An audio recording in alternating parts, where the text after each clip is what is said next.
Now, if I was to ask you if you wanted $100, I would assume you'd say yes. But then if I was to tell you that that $100 was buried underneath a 10-foot pile of crap, would you still want it? If your answer is still yes, you may like this movie. But if the answer is no, this one might not be for you.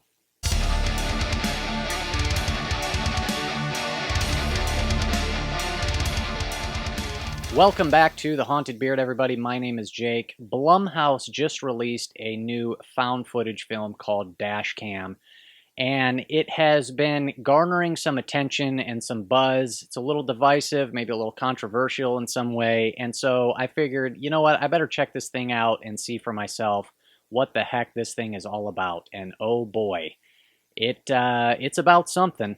So Dashcam is a movie about two friends who embark on a horror-fueled road trip and live stream the most terrifying night of their lives. Now, in case you were curious what in the world my point was to my intro, this movie has some good stuff in it.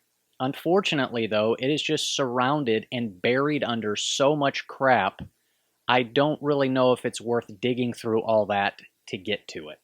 Like I said, there is some good stuff here, and overall, I liked how they handle the found footage aspect. Everything is being filmed from our main character, Annie, and occasionally the side character, Stretch, and so we're never confused about who's filming, where the cameras are, and everything like that.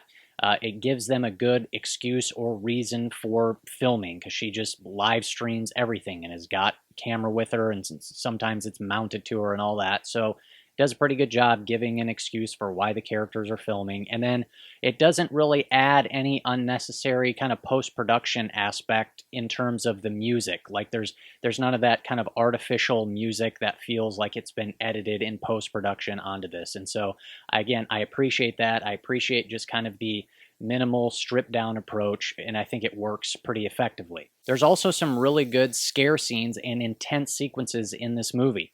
When the stuff finally hits the fan and things get insane and crazy, there's some really good stuff here. And some of the in-camera effects that they use and techniques are really solid and effective. Two scenes in particular, and I'll keep it somewhat vague so as to not give any spoilers, but there's one scene involving a car crash that is really effective and well done, and something that happens to a person that's, man, I kind of was like eyes wide, jaw drop sort of thing. There's also a really solid jump scare during that sequence as well. And then also, too, a little bit later on, there's another one in particular where a car goes into some water. And again, all of this kind of being done live and in camera works really well. And there's some really solid stuff here. But as I said, what surrounds these sequences, and there's a few other pretty good ones, but what surrounds these sequences is so much just garbage and unpleasant stuff that it just, I think, really kind of kills the overall vibe, and I don't think in the end it is worth digging through all that crap to get to the good stuff.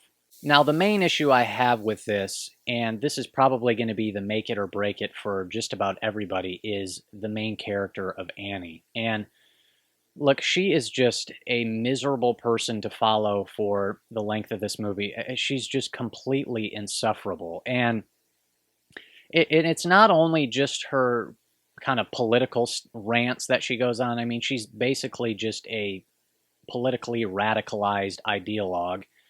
But it's not just that. It's just that, just in general, she's just not a good person. She is selfish and extremely inconsiderate. It just doesn't care about anybody but herself. And it's just rude and mean and nasty. And like I said, she's just insufferable. And so we have to spend the length of the movie with her.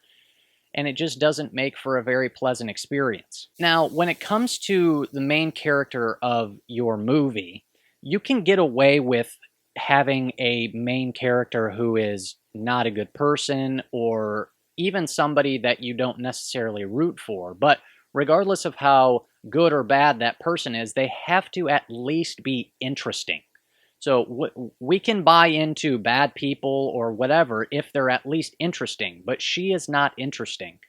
And really, the extent of her character that they give us is that she is this kind of musician who likes to rap, and she just kind of does this improv rapping throughout the entire movie. And it is like the most crude and vulgar rapping that it's just stupid. And it's like, picture a middle schooler who just took health class and learned about sex and human anatomy and also learned how to use a bunch of swear words.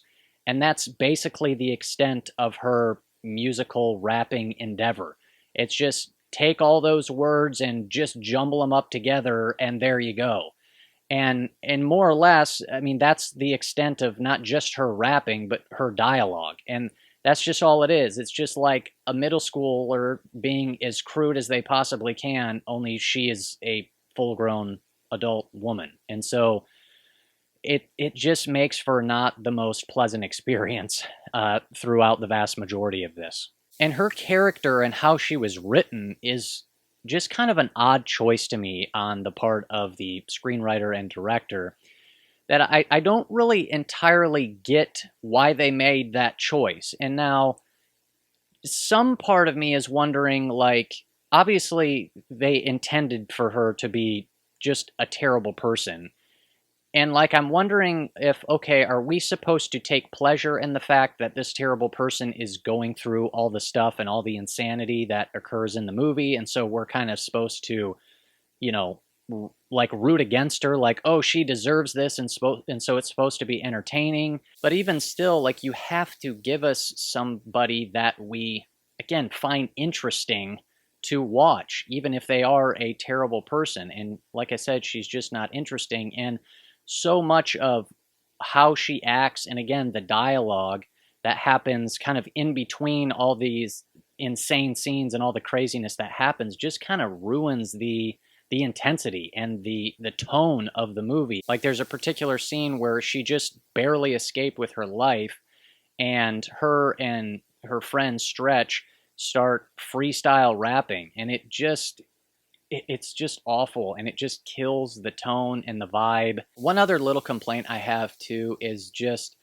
the amount of shaky cam in this is pretty egregious. Now, obviously, you can expect that to a degree with every found footage, and so for me to actually point it out as a complaint, it's pretty over the top. And there is a handful of sequences where the camera is just completely out of control. It's just too much. So that pretty much sums up my thoughts on Dashcam. And this is kind of a weird one because there are, I think, legitimately 2 or 3 like pretty great found footage scenes in this.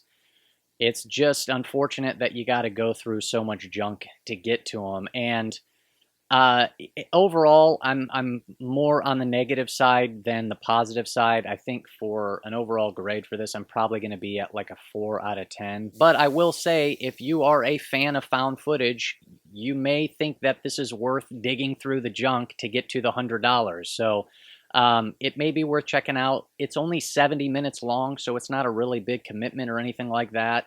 And so, yeah, those are my thoughts. Thank you so much for watching. Hit me up down in the comments, though. If you have seen this thing, let me know your thoughts. I would love to hear from you. I know the opinions on this one are pretty much all over the board, and so that's what kind of makes these watching these types of movies interesting and intriguing for me. But yeah, let me know down in the comments what you thought of it. Also, too, hit that red subscribe button if you like horror and thriller movie content. That is what I do on The Haunted Beard. Thank you so much for watching. We will see you next time on The Haunted Beard.